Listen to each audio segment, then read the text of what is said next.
Venezuela for about 7 years, that on one Holy Week night of Easter in 1994 as well. And I decided, as I usually do during holidays, stay in the city because the beaches are always too packed with people, so I didn't want to go to the beach. So I decided to stay at home.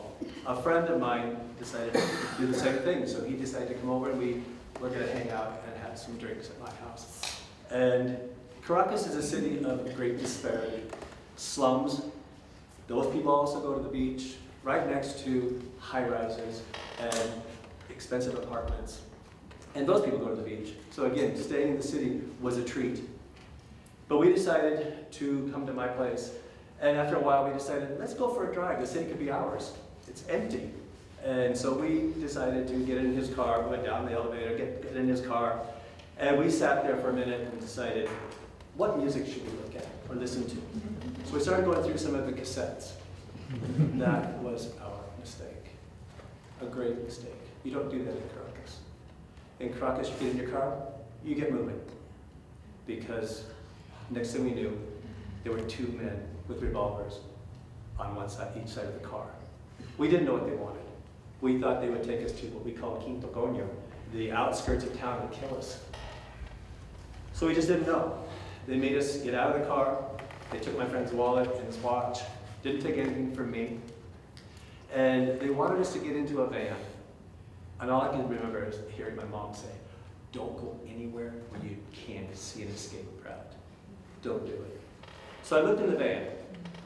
Didn't see anybody, didn't see anything, but there was no escape. But I had a gun to my head, so I had to get in. The other thug, kidnapper, got in my friend's car. They followed us down the road. And I thought, what can I do? What do I have to save us? I said, do I have a pen? Stick it in his ear, stick it in his eye. But I didn't have anything like that. So I go, what do I have? Well, I always had my keys hanging from my belt. And I said, I'll do that. I'll take my belt off, drop it, get my keys and stick them in the ear. Well, I fell on the floor. That scared him. It scared us too. And I said, I don't know what I'm going to do now. But I saw where we were going. We were going to a part of the city called Chacao, which had the mayor of that part of the city was Irene Sáenz. She had been the former Miss Universe and now the mayor. And she was also a presidential candidate. She ended up getting that part of the town, the city, to be much... People started following rules, and the police were better.